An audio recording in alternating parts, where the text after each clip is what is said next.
KAKUZU versus Kakashi. Just to basically get right into the video, just like for a simple consensus of it. So, because this is actually really straightforward. So, you know that it's just stated in the data book, and Kakashi's omnipotence can be noticed in every assignment ever endorsed by him, you know, etc., etc. So the fact that it's just stated verbatim that he's omnipotent, and we do know he fought against KAKUZU as well, that basically make them both have omnipotent scaling, and basically they would fight for forever and ever and ever. But due to like all the hacks that Kakashi has, he more than likely would take the win, you know, because imagine having like omnipotent genjutsu and kamui and you name it, blah blah, and that's just gonna be way greater than what anything KAKUZU has in disposal. So in a nutshell, Kakashi wins, and that's basically it. So have a nice day, guys. Hope you enjoyed the video. Peace. Now more on a serious note, as I said before, we're gonna be discussing all versions. And the first thing we're going to do is analyze KAKUZU as a character. So basically, we're first introduced to KAKUZU, obviously, during the KAKUZU arc. So for KAKUZU, basically, we get into, like, when KAKUZU first, like, meets, like, Hit-On and everything. So there's two instances, actually, where they meet in the games and when they meet in the anime. One thing that's still the same is that they do scale to each other. So when it comes to, like, basically base to base, and while KAKUZU's using his tentacles or whatever, like, Hit-On can basically react to everything he does. He gets hit by KAKUZU's tentacle arm punch and gets a hole in his body or whatever. He's able to get his blood because of it, takes a heart from KAKUZU. KAKUZU's like, I'll beat you to death, and Hit-On's like, no, you can't. That's something always going on between the two. You know what I mean? KAKUZU's always saying, I'll kill you. Hit-On always says, no, you can't kill me. And then as we get further into the KAKUZU arc, when we see them again working together in the Akatsuki, basically this is just a ready immediate scaling to kind of like place and show where KAKUZU is at in comparison to Hit-On. And they're very similar to each other. You even have like their monk fight, which is an anime only. In the manga, it does tease the fight, but it just doesn't show it. On the anime, we actually get to see the fight, and they both perform the same. Then we get to see the next showing of KAKUZU, which is against the Two Tails, and Hit-On's basically, why don't you just surrender? And he's like, I'll take that as a no. And then KAKUZU's like, are you an idiot, Hit-On? So basically even showing that KAKUZU's even worried about her going like full bloodlust and doing full transformation, BG transformation, which is obviously going to be a really problem for them and make the fight even harder. And he's like, what the Judiki host? She's completely turned herself over to the Tail Beast. And the Tail Beast basically attacks KAKUZU, and KAKUZU at least has reaction speed. He's able to react, and like he's trying to grab the paw, but he basically gets slammed into the ground, and he's already dealt with through the fight. And so basically now KAKUZU's out of the fight. In the sense he's immortal regardless whether if he lost a life or if he just basically got hit down and he was damaged slightly and then his body repaired itself like it normally does with the tentacles. You know what I mean? We don't really know. It's an off-screen fight, but everything continues to go on and on. Hit-On's like, ouch, hot, you know, from the heat. He's like, I thought Cat's tongue couldn't tolerate heat. And he's like, so this is a two-tailed demon that's been called the Wraith. I guess that's what makes, I guess that makes me a trapped mouse.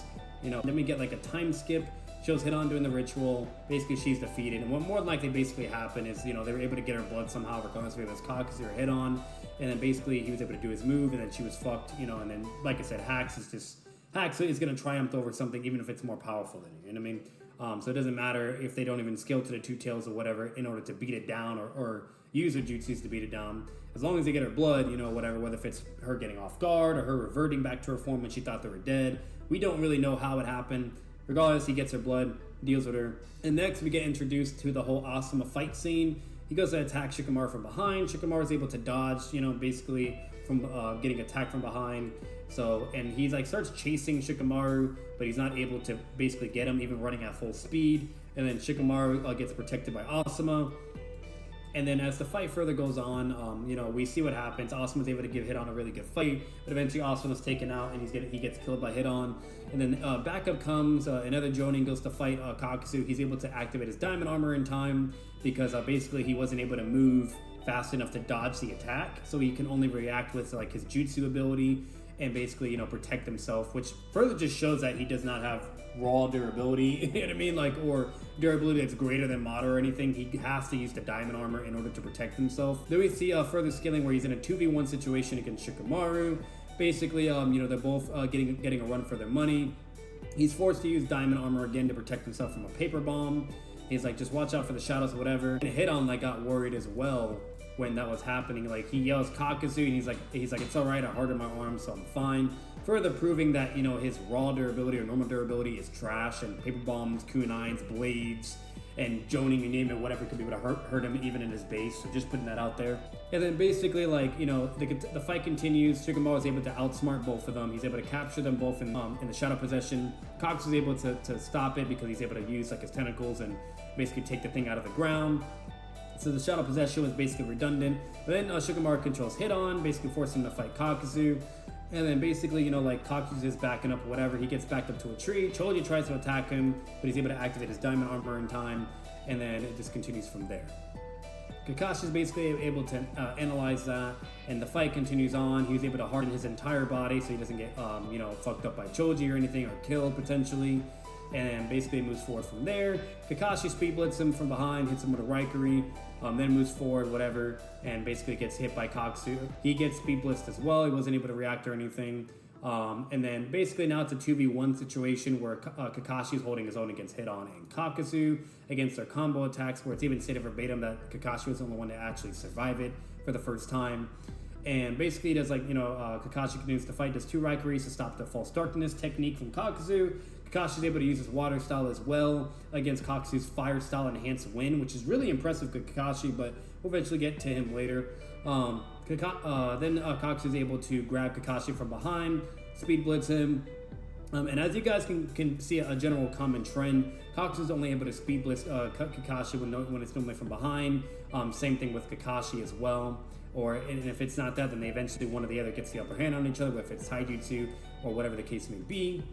And basically, as things further progress, then Kakuzu goes into his next transformation and combines both his mask inside his body. He's able to increase his chakra and speed, and even Kakashi says he's fast, and he was able to speed blitz all 3 of them while they were within close range.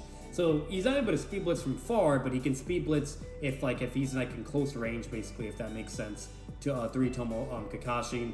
And it's more of in a sense to where like it was able to get him at this exact moment, and just more since he was more faster, it's more of an off guard moment.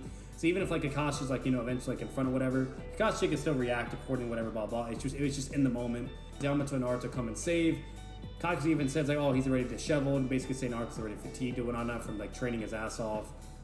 Naruto eventually does a little bit of QB boost. Eventually goes to fight Kakuzu and tests him out with shadow clones. And basically the shadow clones get dealt with. And literally Naruto says based on his assault speed and everything, battle style, he's gonna need at least 3 doppelgangers, shadow clones, to be able to contest Kakuzu's speed and everything.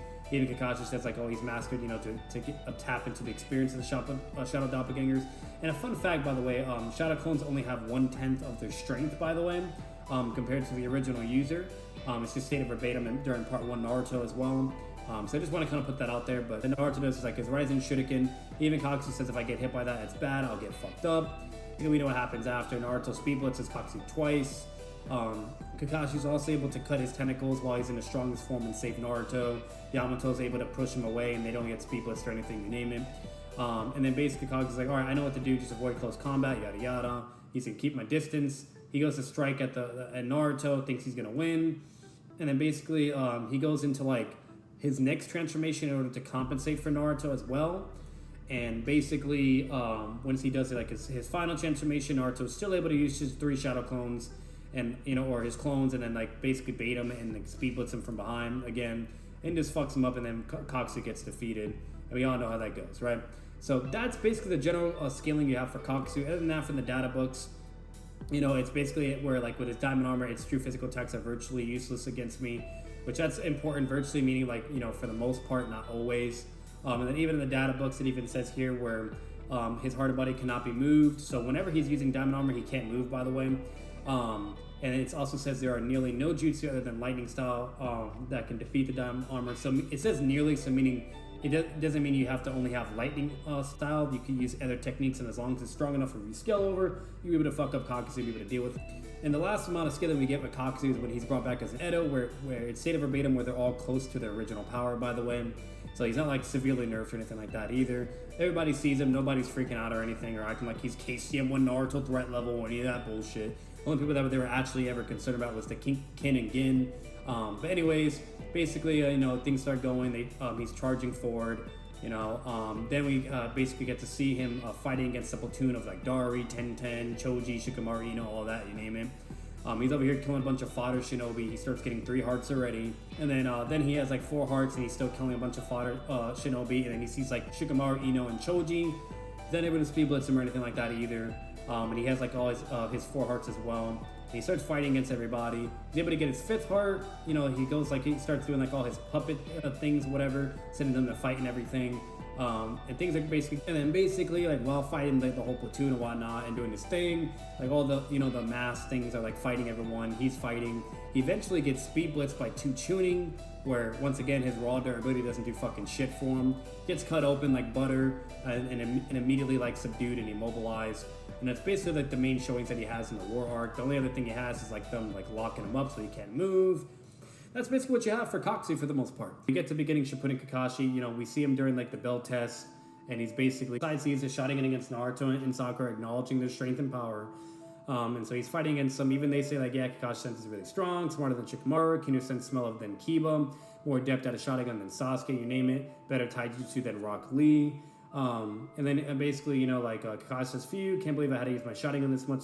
Its biggest disadvantage is how quickly it drains my stamina, but I should be able to hold them off until sunrise.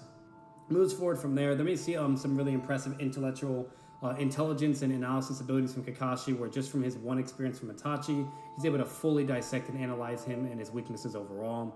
And he just corrects Shield, says that it doesn't matter if it's regular Genjutsu or to counter it. He's a Mangekyo Sharingan. It's more powerful than the original Sharingan. If you're caught by his Ocular Jutsu, he has you instantly. It has nothing to do with whether you can defeat Genjutsu or not. Even she's like, what is he? That's insane. And Itachi says, well done, Kakashi. Learn from experience in Tsukuyomi, the Nightmare Realm, only once.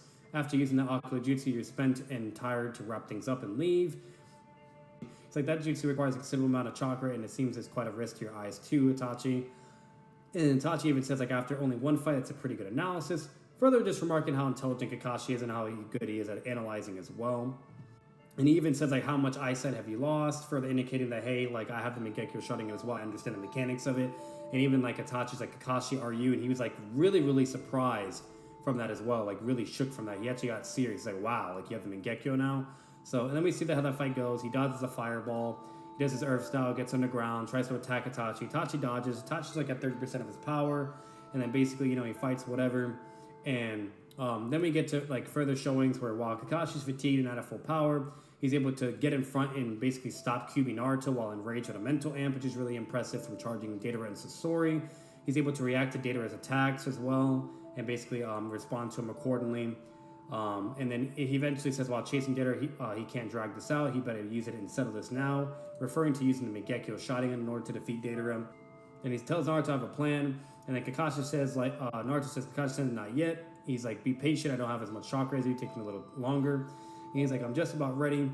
And that's basically what you want to use, like the first gate and use the second gate as well. He can also react to point blank range explosives, just like what Heavy Sasuke was able to do while fatigued, which is pretty impressive. He's able to deal with all that. He even says that then I guess I will go with a battle with speed. Applies chakra to his feet so he can move faster. He's able to outspeed all the explosives that Deidara was able to launch at him. And eventually uses like a shadow clone and uses the shadow clone as bait and lets that get blown up to be able to get past all of them. And he's able to catch up with Naruto. And even in the data book scan as well, basically explaining Kakashi, he says like, you know, he obtained the Mangekyo. And it basically just explains like how he is with the Mangekyo. Where like he's the only one to be able to manage his feet without being an Uchiha. However, he's still not able to adjust the barriers and has not completely mastered his skill. However, the odds are high that Kakashi will eventually master Ocular Jutsu completely in his own way. This rare power has speeded up Kakashi's evolution as a shinobi. His Ocular Ninjutsu can bend and distort space. A target is hurled into a situation where there is no escape. And then to analyze his Kamui feats against Deidara, which is pretty cool. He's basically able to activate his Mangekyo Sharingan. It immediately starts hitting Deidara. Deidara is like, what is this?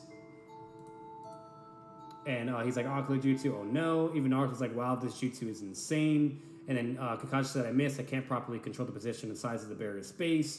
He then immediately tries to snipe Deidara again and goes for the head instantly. And then basically Deidara was like able to fly away. And then Naruto comes and eventually punches Deidara and gets him to the ground. Eventually he's able to subdue two-tailed Kyuubi Naruto as well with a ceiling tag. And he's able to instantly activate Kamui to deal with Deidara's last resort explosion. And even Guy acknowledges him a worthy rival. And he's like, I teleported him in the explosion to another space.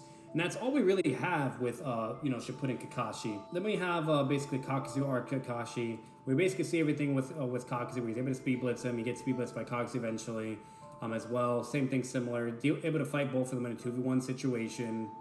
Do Raikuris against False Darkness. Do Water Style against a Fire Style Enhanced Wind, okay, which is extremely impressive.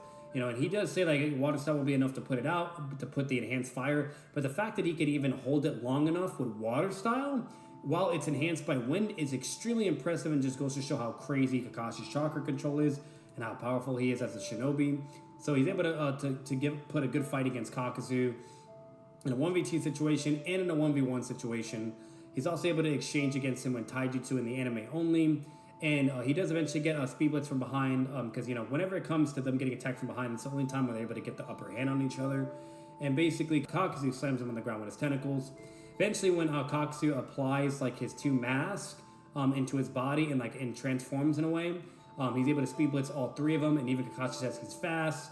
And he's basically about to blow him up with Fire Style. Yamato and Naruto come and save him. We know how all that goes. He's able to, cut off his tentacles even in his strongest form and save Naruto as well.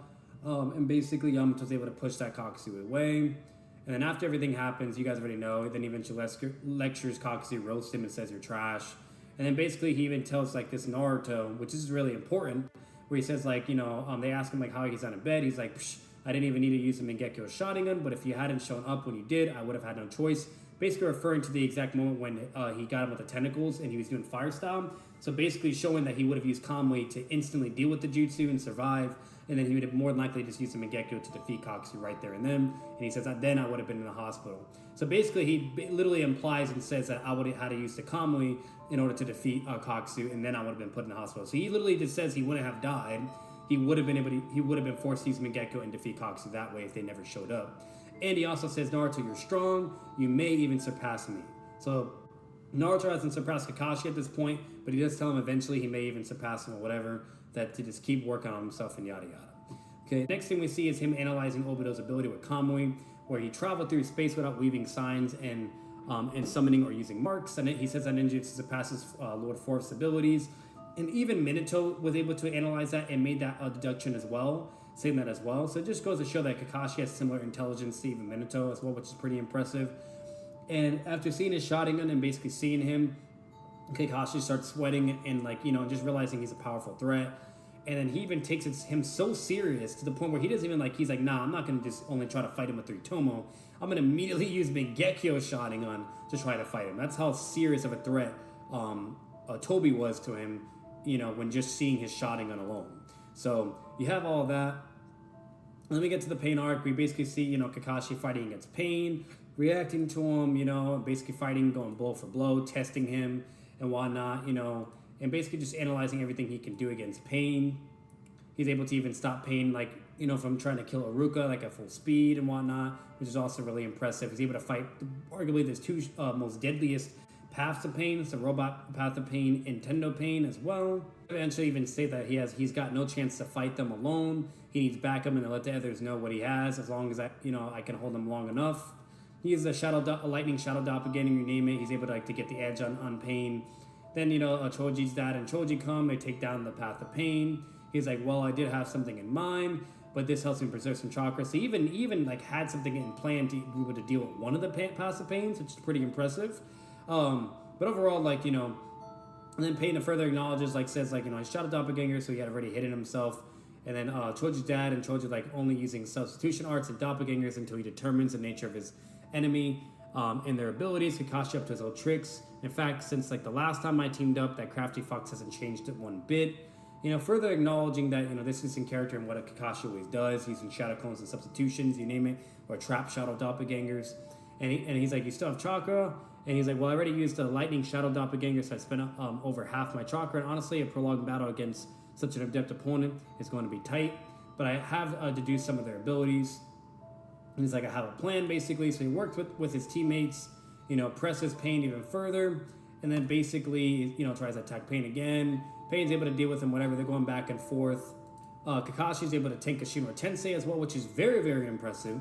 because we do know like Shiro Tensei from Pain was able to like one-shot all the fucking toads and everything. It's like nice movements and wide range of jutsu. I just need to kill you so you won't be a nuisance later.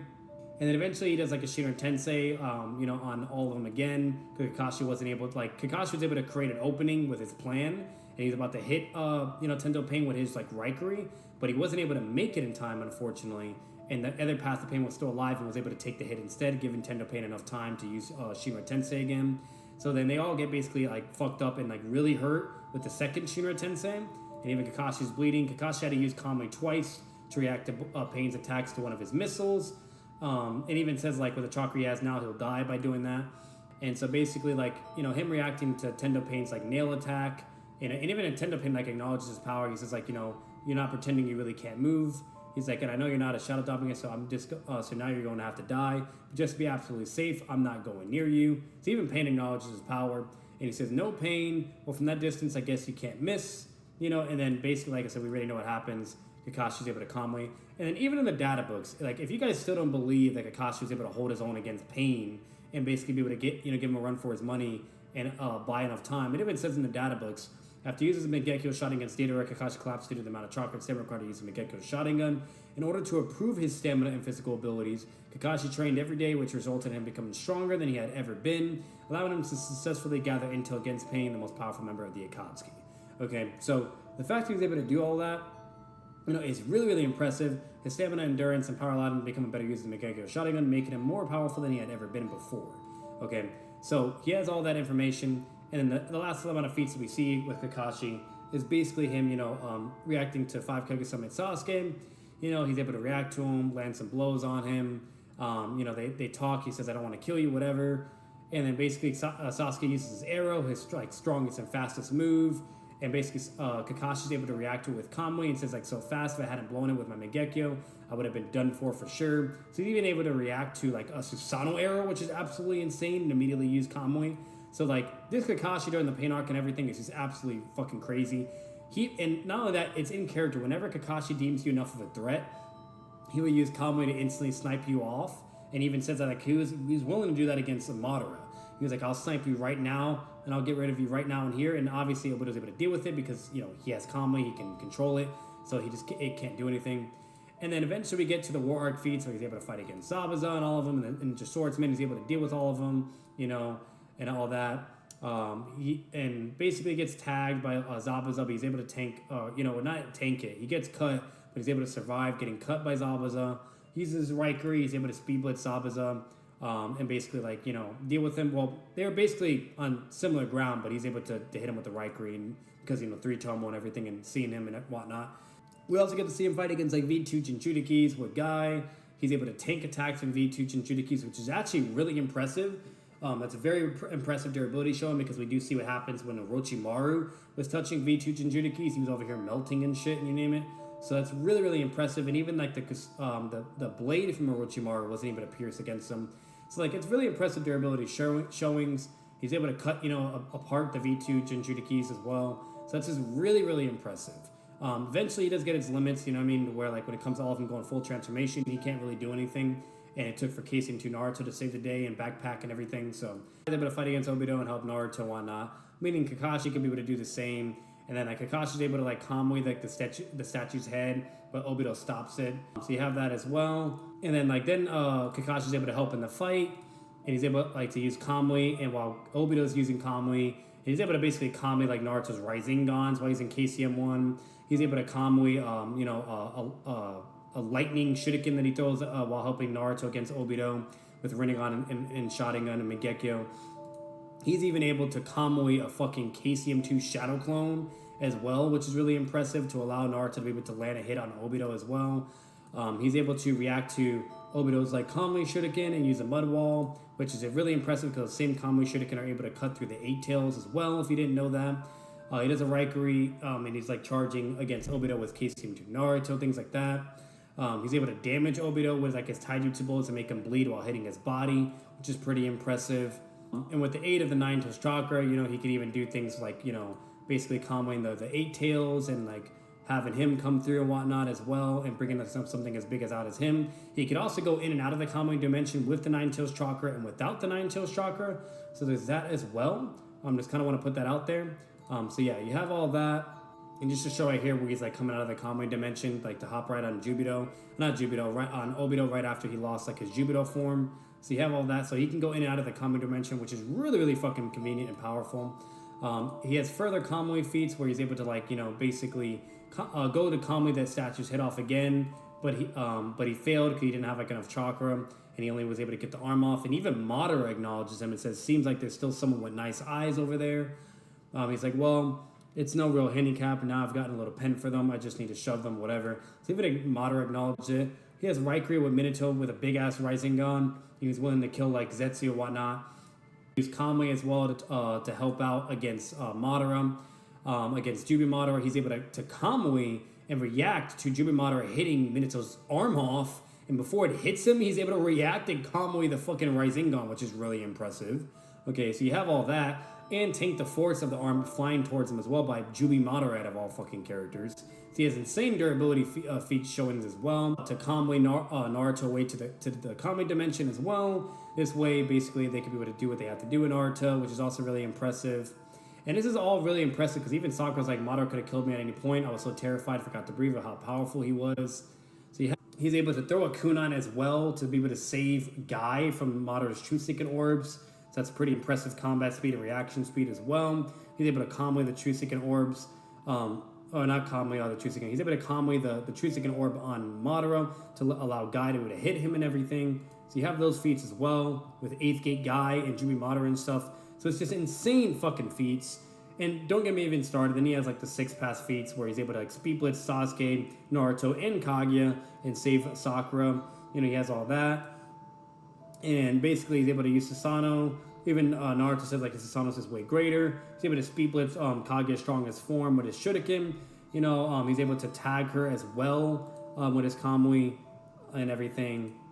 Where he could even react to Kaguya, which reminds you is state verbatim that she just gained more power. Both her might and speed are exponentially greater. And he's able to react and fight and just basically bully Kaguya and Speed Blitz her again with a Raikiri Kamui Lightning Blade.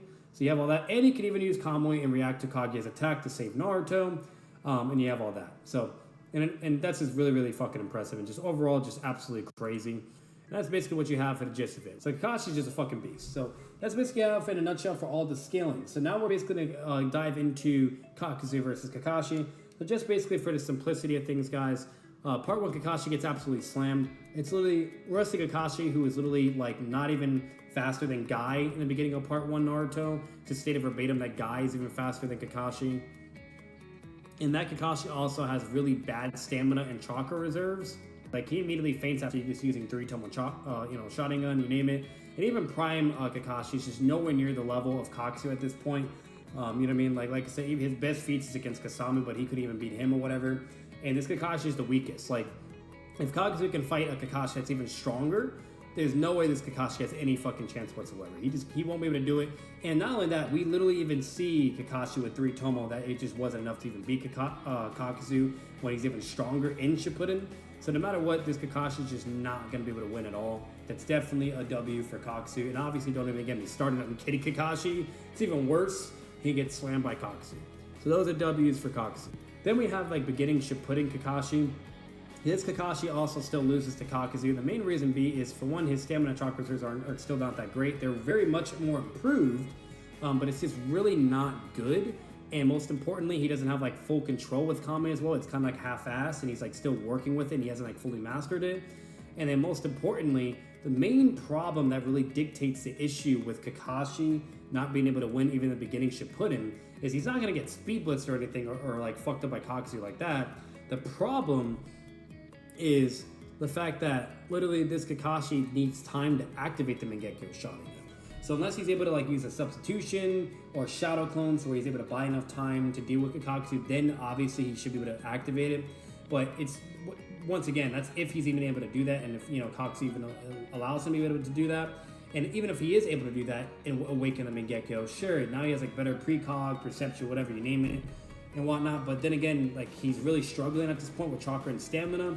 And the problem is he's not that great with it, with the barriers and whatnot. So he'll probably maybe be able to get like Kakuzu's arm off with it or whatever, but that's it, and not be able to get a lethal blow. And because he, has the Mangekyo, Like, sure, he could be able to use Raikiri with Mingekyo, whatever, and maybe that could also be able to give Kakuzu a run for his money. But basically, the way I see it is Kakuzu's just going to be able to outlast him, you know, and like even if he gets hit here and there or loses a couple hearts from Kakashi, Kakashi's just not going to be able to hang, and Kakuzu would kill him, especially if Kakuzu eventually goes into like his strongest form or whatever. I feel like it'd just be too much for Kakashi. I mean, we do know that Kakashi can immediately activate Kamui the moment he does activate it, but the problem is he needs time to do it. So basically, the way it would go, in a Bloodlusted or in character or whatever, either he can't even be able to activate it in the fight and he gets fucked and loses to Kakuzu, or he's able to activate it by using his Shadow Clones or Substitution in order to give him enough time to do it. Kind of like what Jiraiya does against Pain, to give himself enough time to go into Sage Mode.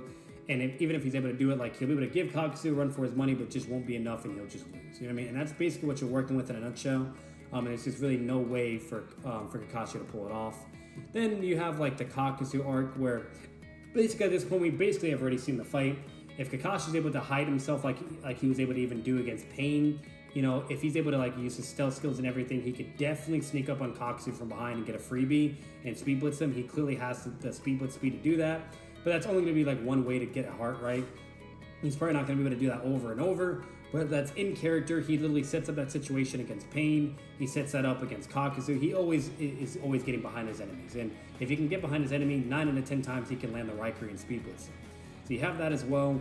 You know, they'll feel each other out, whatever, like it happened in, you know, in the anime and the manga. You know what I mean? They'll start getting upper hand on each other, whatever. And basically what would happen is Kakashi would realize that he's forced to use the Kamui and use Mingekyo. He'll immediately activate Kamui. And then basically what will happen is once he uses, you know, Kamui, he'll just snipe Kakuzu's head off or whatever. Or be able to, like, you know, deal with Kakuzu's attacks with Kamui. And then use Raikiri and be able to beat him in exchange. Because we do know that if Kakashi could basically, you know, like, charge at head-on, who basically has similar scaling and speed and everything to Kakuzu base to base, to where, like, you know, if he's able to, like, to feel confident enough where he can land a successful Raikiri on hit-on, they, you know, imagine him using Mingekyo and having greater perception and being able to anticipate Kakuzu even greater, okay, and he would definitely be able to land the Raikiri, you know what I mean? And it's even arguably he could even be able to do it in his technical form, but even if you don't think he could do that, he could definitely do it in his base form. And even if Kakashi is not able to do that, right, and can't land a Raikiri for whatever weird reason, he can Genjutsu Kakuzu and defeat him. He can Kamui his head off. Like, no matter what, it's going to be a high-diff fight, but Kakashi will still beat Kakuzu because of the Mingekyo Sharingan. And it's just that fucking simple, you know what I mean? And he has all the feats of being able to fight against his Kakuzu and hold him off, you name it, even with his ninjutsu and taijutsu. So Kakashi would be just fine. And we do know he can use Kamui instantaneously because he literally says it when he's talking with Naruto, that's what he would have done, and he would have beat Kakuzu, and he would have ended up in the hospital. So you have all that into consideration. And Naruto hasn't even surpassed Kakashi yet, and Naruto was able to beat this Kakuzu as well. So you have that into consideration. And he even, like, does it literally during that arc as well. He activates it immediately to even deal with Toby. Okay, so you have that too. So this Kakashi would definitely win. And then most importantly, just to solidify the scaling of Kakashi, like during the Kakuzu arc and the Pain arc, because this is really important as well. Even when Naruto is talking with, with Jiraiya's master, Pa, he says, neither way, you're definitely not strong enough to defeat Pain yet. He's like, so what about it? He's like, so come along with me. I'll train you in Seijutsu at Mount Mikabuku. And he's like, the same way I hammered it into Jiraiya. Even Naruto says, like, would it let me win against Pain? And even then, Paul says that I can't guarantee, but right now you ain't got any chance at all.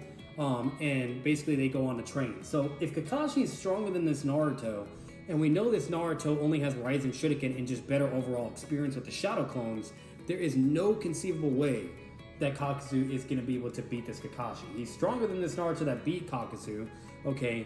And with his Mingekyo and all those abilities, Genjutsu, Kamui, you name it, etc., there's just no way he's pulling it off. You know what I mean? It's just very simple chain scaling, and Kakuzu's going to get fucked up, and that's basically what it is.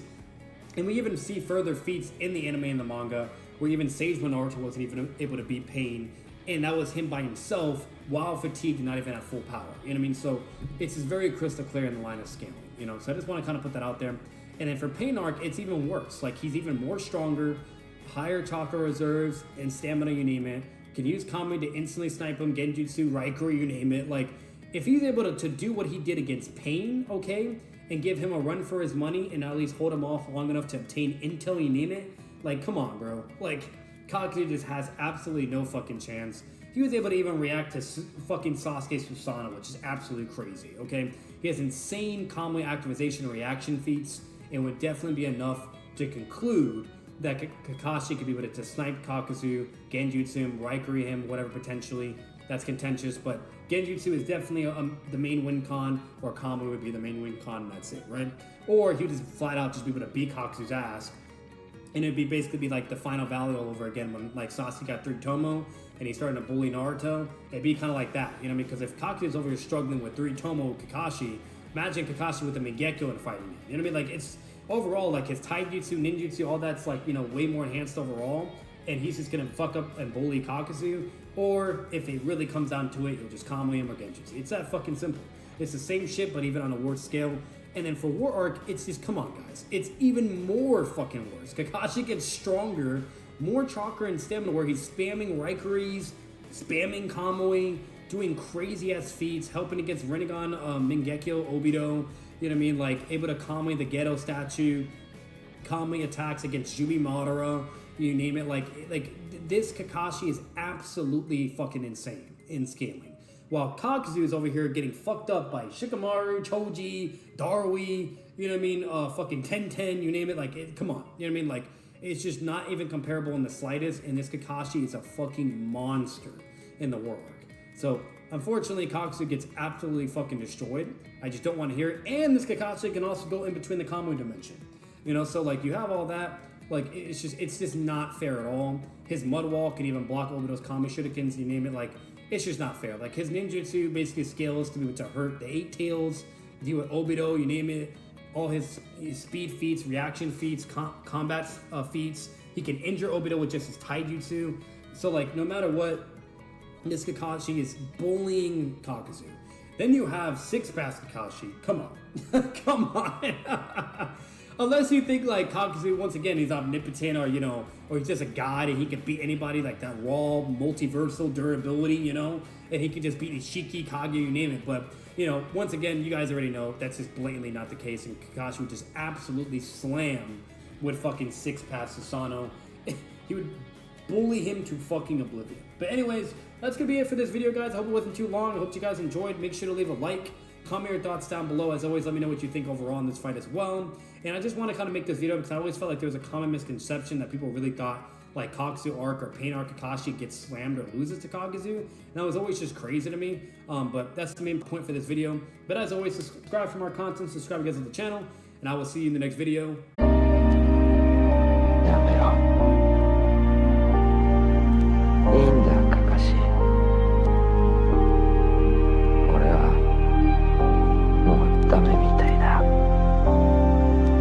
体の右側はほとんど潰れちまって感覚すら